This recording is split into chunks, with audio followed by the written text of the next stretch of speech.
Hello बच्चों, welcome to my YouTube channel. तो अब हम स्टार्ट करेंगे एलसीआर सर्किट और इम्पीडेंस ट्रायंगल। ठीक है, तो एलसीआर सर्किट का मतलब क्या होता है, जहाँ पे हम लोग इंडक्टर, कैपेसिटर और रेजिस्टेंस को सीरीज में अरेंज करेंगे। ठीक है, और इसके लिए हम लोग टोटल वोल्टेज निकालेंगे, टोटल रेजिस्टेंस निकालेंगे। ठीक है, जो टोटल रेजिस्टेंस था ना, मतलब इन तीनों का जो टोटल मिला के रेजिस्टेंस था, उसको हमने क्या बोला था, इम्पीडेंस बोला था ना, इसीलिए इसको क्या बोलते हैं, इम्पीडेंस ट्रायंगल बोलते हैं। ठीक है, तो ध्यान से देखना होगा क्या इसमें, ये यहाँ पे क्या इंडक्टर, ये कैपेसिटर और ये रेजिस्टेंस है। ठीक है, अगर हम लोग ना ईएमएफ की जो डायरेक्शन है वो फिक्स कर दे, एक ही डायरेक्शन में रख ले तीनों के लिए। ठीक है, रेजिस्टेंस के लिए ईएमएफ की डायरेक्शन ये, कैपेसिटर के लिए ये, और इंडक्टर के लिए ये ईएमएफ की डायरेक्शन है। ठीक है, इन तीनों को हमने क्या कर रखा है, ईएमएफ के सोर्स अटैच कर रखा है। ठीक है, ये क्या है, एसी सोर्स है यहाँ पे। ठीक है, अब ध्यान से देखना, जो रेजिस्टेंस होता है ना, इसके लिए करंट की तो डायरेक्शन यही होती है, लेकिन जो ये कैपेसिटर होता है ना, इसके लिए जो करंट होता है 90 डिग्री क्या होता है, आगे होता है।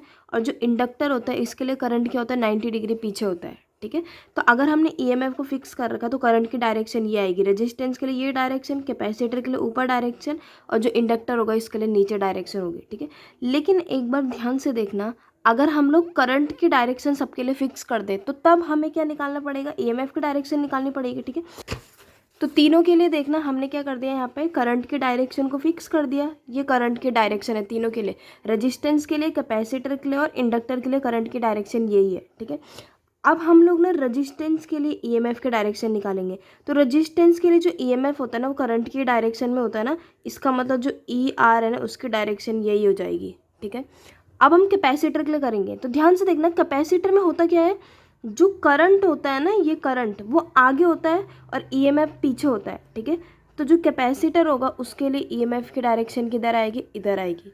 ठीक है, सेम ऐसे जो इंडक्टर होगा ना, उसके लिए करंट तो पीछे होता है ना, ईएमएफ आगे होता है, तो उसके लिए ईएमएफ की डायरेक्शन क्या हो जाएगी, ये हो जाएगी।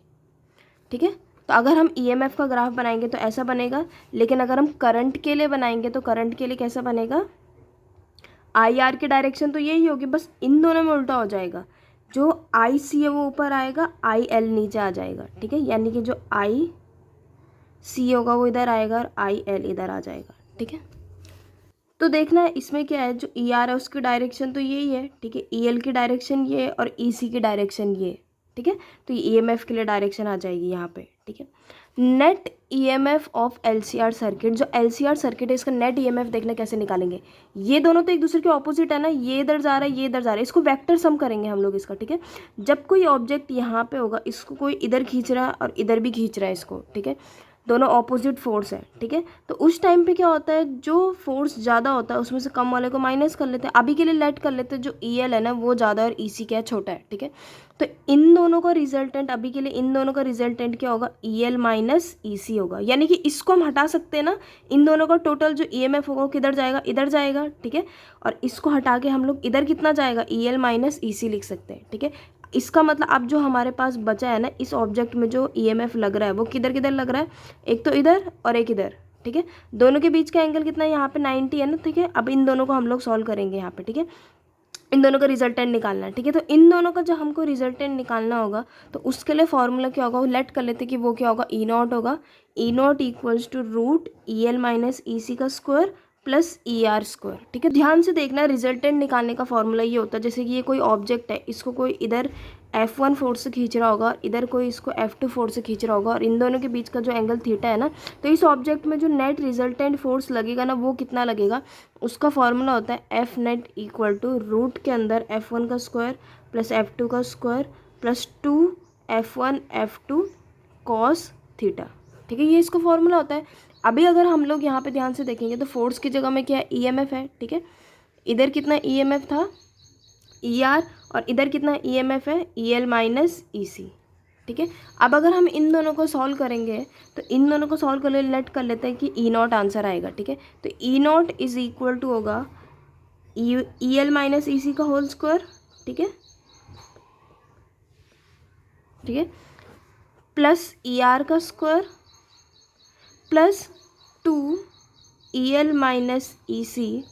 ठीक है, ई आर इंटू कॉस, अच्छा इन दोनों के बीच का एंगल कितना 90 है ना, इंटू कॉस 90। देखो इसको लेट कर लेते हैं कि ये क्या F1 ये क्या F2। ठीक है, F1 का स्क्वायर प्लस F2 का square plus 2F1 F2 cos theta, देखो 90 है, कॉस 90 की वैल्यू कितनी थी 0, अगर इसकी वैल्यू 0 है तो ये पूरा तो 0 हो जाएगा ना, ठीक है। इसका मतलब जो ई नॉट यहाँ पे हमारे पास बचा है, e naught is equal to हो जाएगा ई एल माइनस ई सी का whole square plus E R का स्क्वायर।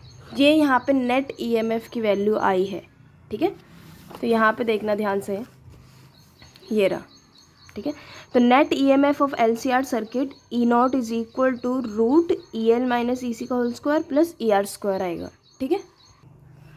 अब यहाँ पे ध्यान से देखना, जो ई आर होगा ना, जो ओम्स लॉ होता है वो क्या बोलता है, v is equal to i r ना, तो ई आर किसके इक्वल होगा, आई नॉट इंटू आर के इक्वल होगा, ई सी किसके इक्वल होगा, i naught into x c के इक्वल होगा, ई एल किसके इक्वल होगा, i naught into x l. क्योंकि देखो हमने किया था ना, कैपेसिटर के लिए जो रेजिस्टेंस होगा वो एक्स सी होता है और जो इंडक्टर होता है इसके लिए क्या होता है, एक्स एल होता है, ठीक है। चलो, अब जो यहाँ पे वैल्यू थी ना हमारे, जो ई नॉट का फॉर्मूला आया था, क्या आया था, ई नॉट का फॉर्मूला ई एल माइनस ई सी का whole square plus E R का स्क्वायर, ठीक है। तो ई एल को हम लोग ये लिख सकते हैं, ई सी को हम लोग ये लिख सकते हैं, और जो ई आर होगा उसको हम ये लिख सकते हैं। सब में आई नॉट का स्क्वायर कॉमन आ रहा है ना, इसमें भी आई नॉट का स्क्वायर, इसमें भी आई नॉट का स्क्वायर, इसमें भी आई नॉट का स्क्वायर। आई नॉट का स्क्वायर कॉमन आ गया, इसका मतलब रूट के बाहर आके क्या हो जाएगा, वो आई नॉट हो जाएगा। अंदर क्या क्या बच रखा है, x l minus x c का whole square plus r square. I naught को अगर हम डिवाइड में लेके जाएंगे ना, तो ई बाय आई क्या होता है, वी बाय आई को क्या लिख सकते हैं हम लोग, रेजिस्टेंस लिख सकते हैं ना, ई नॉट बाय आई नॉट क्या हो जाएगा, जेड हो जाएगा, और इसी को हम लोग बोलते हैं इम्पीडेंस। इम्पीडेंस मतलब total resistance l C R circuit का, ठीक है। वो किसके इक्वल है, x l minus x c का स्क्वायर प्लस आर स्क्वायर, ठीक है। और ये है इम्पीडेंस ट्राइंगल, ठीक है। बस जो ई है ना उसकी जगह में हमने क्या लिख दिया, एक्स लिख दिया, ठीक है। तो एक्स एल माइनस एक्स सी इधर है, आर इधर है, ठीक है। और ये क्या, इम्पीडेंस यानी कि जेड जो था ना, जो टोटल वो रेजिस्टेंस है वो इधर है, ठीक है। उसके बाद आ जाते हैं थोड़ा सा फेज डिफरेंस में। फेज डिफरेंस क्या है यहाँ पे, टेन फाई इक्वल टू, यहाँ पे देखना ये वाला एंगल अगर यहाँ पे फाई होगा, ठीक है, इस वाले एंगल को कैसे निकालेंगे हम लोग, tan phi is equal to p by b, ठीक है। परपेंडिकुलर अपॉन बेस होता है ना, टेन क्या होता है, इस वाले ट्रायंगल को देखना है यहाँ पे ध्यान से, हमें इस फाई एंगल की वैल्यू निकालनी, यही तो है ना यहाँ पे फेज डिफरेंस। क्योंकि देखो ये वाली वैल्यू तो हमने फिक्स कर दी थी, ठीक है। ये वाली वैल्यू फिक्स करने के बाद जो उसके लिए रेजिस्टेंस के लिए वैल्यू थी वो इधर ही आ रही थी, ठीक है। जो कैपेसिटर था उसके लिए वैल्यू किधर आ रही थी, कैपेसिटर वाली जो वैल्यू थी वो नीचे आ रही थी, और जो इंडक्टर वाली थी वैल्यू थी वो ऊपर आ रही थी, ठीक है। डिफरेंस कितना आता है 90, और नीचे वाले का भी कितना था 90 था, ठीक है। इसके लिए देखना ये जेड निकल रहा है, ये कितना एंगल बना रहा है, फाई एंगल बना रहा है, इसी को हम लोग फेज डिफरेंस बोलते हैं। फेज डिफरेंस मतलब वैसे तो मेन इधर था ना, तो इसके साथ कितना एंगल बना रहा होगा वो फेज डिफरेंस है, ठीक है। चलो, तो इसका मतलब इसी फाई की वैल्यू निकालनी है, 10 फाई से निकालेंगे। इस ट्राइंगल में ये 90 का एंगल है, यहाँ पे ये वाली साइड कितनी होगी, जितनी ये होगी, और ये कितनी है, एक्स एल माइनस एक्स सी, ठीक है। यहाँ पे देखना ये एक्स एल माइनस एक्स सी है ना, तो ये भी एक्स एल माइनस एक्स सी होगा, ठीक है। ये कितना है आर, और ये कितना है जेड है, ठीक है। तो अब ध्यान से देखना, 10 क्या होता है, परपेंडिकुलर अपॉन बेस, परपेंडिकुलर क्या, एक्स एल माइनस एक्स सी, बेस क्या है आर, ठीक है। तो 10 फाई इक्वल हो जाएगा एक्स एल माइनस एक्स सी डिवाइड में आर आ जाएगा, ठीक है। तो उसके बाद अगर ध्यान से देखना, हम सबकी मल्टीप्लाई अगर आई से करेंगे, इसकी भी आई से, इसकी भी आई से, इसकी भी आई से, ठीक है। तो अगर सबके ऊपर नीचे हम आई की मल्टीप्लाई करेंगे ना, तो इसकी आई से मल्टीप्लाई करने के बाद क्या आएगा, ई एल, इसकी आई से मल्टीप्लाई करने के बाद ई सी, इसकी आई से मल्टीप्लाई करने के बाद क्या आएगा, ई आर आएगा, ठीक है। तो इसका मतलब जो 10 फाई होगा ना, उसका फॉर्मूला एक तो ये भी है, एक इसका फॉर्मूला ये भी है, ठीक है। तो न्यूमेरिकल में कंडीशन के हिसाब से हम लोग फार्मूला अप्लाई करेंगे, ठीक है। अगर हमको रेजिस्टेंस की वैल्यू दे रखी होगी तीनों के, तो ये वाला फार्मूला अप्लाई करेंगे, लेकिन अगर ईएमएफ दे रखा होगा तो ये वाला फार्मूला अप्लाई करेंगे, ठीक है। अब हम लोग आ जाते हैं पावर फैक्टर में, ठीक है। तो power factor cos phi is equal to क्या होता है, आर बाय जेड होता है, ठीक है। Cos phi is equal to क्या होता है, आर बाय जेड होता है। यहाँ पे देखना कॉस किसको बोलते हैं हम लोग, अगर इस वाले ट्रायंगल को हम लोग लेंगे तो कॉस होता है बेस अपॉन हाइपोटेनस, तो बेस तो है आर, ठीक है, हाइपोटेनस कितना है जेड, ठीक है। तो power factor is equal to होता है cos phi equal to r by z, ठीक है। तो यहाँ पे देखना v इज इक्वल टू क्या होगा, रूट के अंदर V L minus we c का होल स्क्वायर, ठीक है, प्लस वी आर का स्क्वायर, ठीक है। करंट को क्या लिख सकते हैं हम लोग, v बाय जेड लिख सकते हैं ना यहाँ पे, ठीक है। तो 10 फाई की वैल्यू ये आ गई, ठीक है। इसको हम लोग, इससे हम लोग क्या निकालेंगे, फेज डिफरेंस यानी कि फाई की वैल्यू निकालेंगे। ये पावर फैक्टर है, ठीक है, और v का फॉर्मूला ये है, ठीक है, और करंट क्या होता है, v बाय जेड होता है, ठीक है। उसके बाद देखना आर एल सीरीज सर्किट, जैसे हमने एल सी आर करा था ना, सेम वैसे ही आर एल भी होगा, ठीक है। आर एल के लिए क्या थी, डायरेक्शन इधर थी, ठीक है। सेम वही बनाना है, बस इसमें से ना हम लोग सी को हटा देंगे, ठीक है। पूरा सारी चीज़ें वही है, बस सी को हटा देना हर जगह से, ठीक है। तो इधर क्या है ई आर, इधर क्या है ई एल है। लेट कर लेते हैं कि जो नेट ई एम एफ होगा ना वो इधर जाएगा, ठीक है। तो यहाँ पे देखना जो इम्पिडेंस होगा ना, जेड किसके इक्वल होगा, एक्सएल का स्क्वायर प्लस आर का स्क्वायर। वैसे क्या होता था एक्सएल माइनस एक्सी ना, तो एक्सी तो वैसे भी जीरो हो गया, ठीक है। तो एक्सएल में से जीरो माइनस करेंगे तो एक्सएल आएगा ना, एक्सएल का स्क्वायर प्लस आर स्क्वायर, ठीक है। टेन फाइव किसके इक्वल होगा, एक्सएल अपॉन आर। वैसे क्या होता है एक्सएल माइनस एक्सी होता था ना, ठीक है। एक्सी तो जीरो है, तो tan phi equal to x l upon r, ठीक है। फाइव किसके इक्वल आ जाएगा, टेन को इधर लेके जाएंगे ना, तो phi equal to tan inverse XL upon R आ जाएगा। पावर फैक्टर वही, power factor cos phi equal to B by H होगा, ठीक है। अगर हम इस वाले ट्रायंगल को पकड़ेंगे यहाँ पे, तो इसके लिए बेस की वैल्यू कितनी होगी, यहाँ पे आर होगी, ठीक है। और अगर इसके लिए हाइपोटेनियस होगा तो वो क्या होगा, यहाँ पे जेड होगा, ठीक है। तो कॉस फाइव की वैल्यू कितनी आ जाएगी, आर बाय जेड। रिजल्टेंट जो वोल्टेज होगा वो इसके इक्वल होगा, ठीक है। वी सी तो वैसे भी जीरो है यहाँ पे, तो वी एल का स्क्वायर प्लस वी आर का स्क्वायर, ठीक है। सेम ऐसे हम लोग आर सी के लिए करेंगे, ठीक है। एक्स सी इधर जा रहा था ना, इधर आर आता था, सेम वही सारी चीज़ें यहाँ पे भी अप्लाई होंगे, ठीक है। इसके लिए जहाँ जहाँ पे एक्सएल था वहाँ पे क्या लिखेंगे हम लोग, एक्स सी लिख देंगे, ठीक है। पावर फैक्टर कितना आएगा इसके लिए, cos phi equal to r by z. Resultant voltage कितना आएगा, v equal to v c का स्क्वायर प्लस वी आर का स्क्वायर, ठीक है। Resonance in r l c circuit, ठीक है। यहाँ पे देखना रेजोनेंस का मतलब क्या होता है, it is a condition when impedance of the circuit become minimum and current become maximum, ठीक है।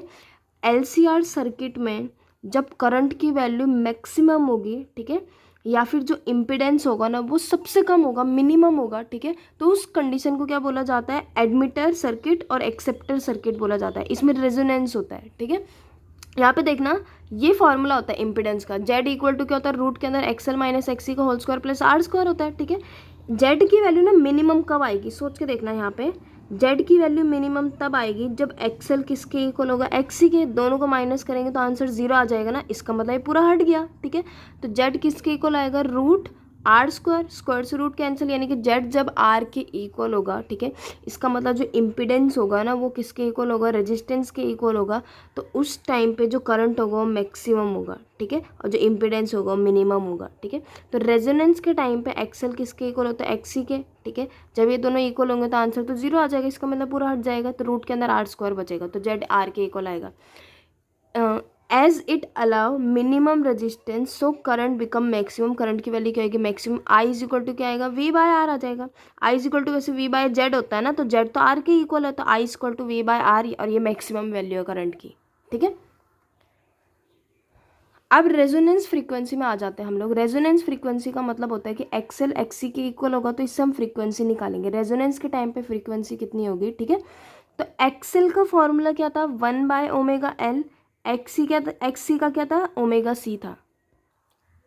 तो एक्सएल का फॉर्मूला क्या था, ओमेगा एल, और एक्सी का क्या था, वन बाय ओमेगा सी था, ठीक है। यहाँ पे देखना, यहाँ पे क्या आएगा, omega l equal to one by omega c, ठीक है। देखो ओमेगा से ओमेगा कटेगा नहीं, क्योंकि ये तो इधर मल्टीप्लाई में आएगा ना, ठीक है। एक काम करते हैं, इन दोनों को इधर मल्टीप्लाई में लेके आते, तो क्या आ जाएगा, ओमेगा स्क्वायर एल सी आ जाएगा, ठीक है।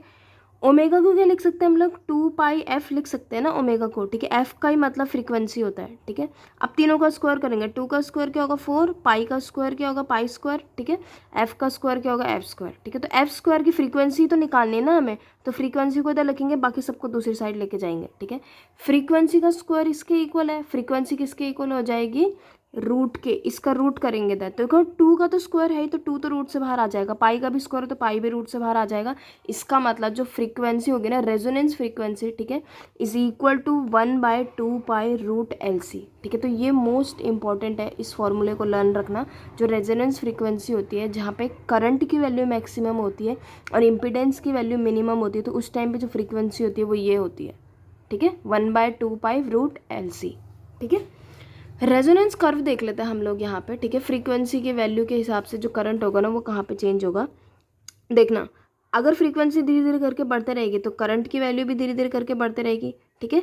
रेजोनेंस फ्रीक्वेंसी यहाँ पे लेट कर लेते हैं, यहाँ पे रेजोनेंस फ्रीक्वेंसी होगी, तो यहाँ पे जो करंट होगा मैक्सिमम होगा, लेकिन रेजोनेंस फ्रीक्वेंसी अगर उसके बाद भी बढ़ेगी, फर्दर और ज़्यादा बढ़ेगी, ठीक है, तो उस टाइम पे जो करंट होगा वो घटने लग जाएगा, क्योंकि रेजोनेंस फ्रीक्वेंसी में करंट की वैल्यू मैक्सिमम है, ठीक है। अगर इस फ्रीक्वेंसी से पीछे करेंगे तो भी करंट घटेगा, इससे आगे करेंगे तो भी करंट घटेगा, ठीक है।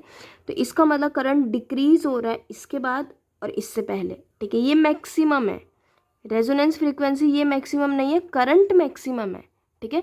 जिस फ्रीक्वेंसी पे करंट की वैल्यू मैक्सिमम आ जाएगी उसी को रेजोनेंस फ्रीक्वेंसी बोला जाता है। फ्रीक्वेंसी तो यहाँ आगे जाके भी बढ़ रही है लेकिन करंट घट रहा है, ठीक है। तो इस फ्रीक्वेंसी को क्या बोलेंगे हम लोग, रेजोनेंस फ्रीक्वेंसी बोलेंगे, ठीक है।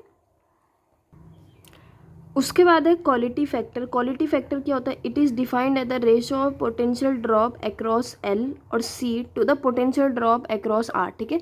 जो एल में पोटेंशियल ड्रॉप हुआ है उसको डिवाइड करेंगे हम लोग पोटेंशियल ड्रॉप एट आर, ठीक है। रेजिस्टेंस में कितना पोटेंशियल ड्रॉप हुआ है वो उससे डिवाइड करेंगे, ठीक है। या फिर जो कैपेसिटर होगा उसमें कितना पोटेंशियल ड्रॉप हुआ है उसको डिवाइड करेंगे हम लोग पोटेंशियल ड्रॉप एट रेजिस्टेंस, ठीक है। तो ये इसको क्वालिटी फैक्टर बोला जाता है, ठीक है। तो उसके बाद जो पोटेंशियल ड्रॉप एट एल है, ठीक है, इसको हम लोग क्या लिख सकते हैं, आई इंटू एक्सएल लिख सकते हैं। पोटेंशियल ड्रॉप एट आर को क्या लिख सकते हैं, आई आर ना, v is equal to i r होता है ना, तो इसमें कितना पोटेंशियल ड्रॉप है, आई इंटू एक्सएल, क्योंकि इसका रेजिस्टेंस एक्सएल होता है ना। और इसमें क्या होगा, आई आर, आई से आई कैंसिल, एक्सएल को क्या लिख सकते हैं, 2πfl लिख सकते हैं ना, ओमेगा एल होता है वो, ओमेगा को क्या लिख सकते हैं, 2πf, एफ मतलब फ्रीक्वेंसी, डिवाइड में क्या आ जाएगा, आर आ जाएगा। ये क्वालिटी फैक्टर, इसको क्यू से डिनोट करते हैं, ठीक है। उसके बाद हमको पता है जो फ्रीक्वेंसी होती है ना, रेजोनेंस फ्रीक्वेंसी, उसकी वैल्यू क्या होती है, 1/2 अप 2π ब्रैकेट के अंदर LC होती है, ठीक है। तो क्वालिटी फैक्टर की वैल्यू कितनी आ जाएगी, 2πl डिवाइड में R, 2π रूट के अंदर LC आ जाएगी, ठीक है। ये फ्रीक्वेंसी की वैल्यू रखी है हम लोगों ने, 2πfl होती है ना, f की वैल्यू ये रखी है हमने, ठीक है। 2π से 2π कैंसिल हो जाएगा, क्वालिटी फैक्टर क्या आएगा, 1/r, रूट के अंदर क्या आएगा, LC। रूट के अंदर LC कैसा आया, जैसे ये L है ना, इसको हम क्या लिख सकते हैं, रूट के अंदर L स्क्वायर, उस स्क्वायर से एक ही L कैंसिल हो गया तो ऊपर क्या बचा, रूट के अंदर L और नीचे क्या है, रूट के अंदर C, ठीक है। तो ये आ जाएगा यहाँ पे। तो quality factor is equal to 1/r root L/C, ठीक है।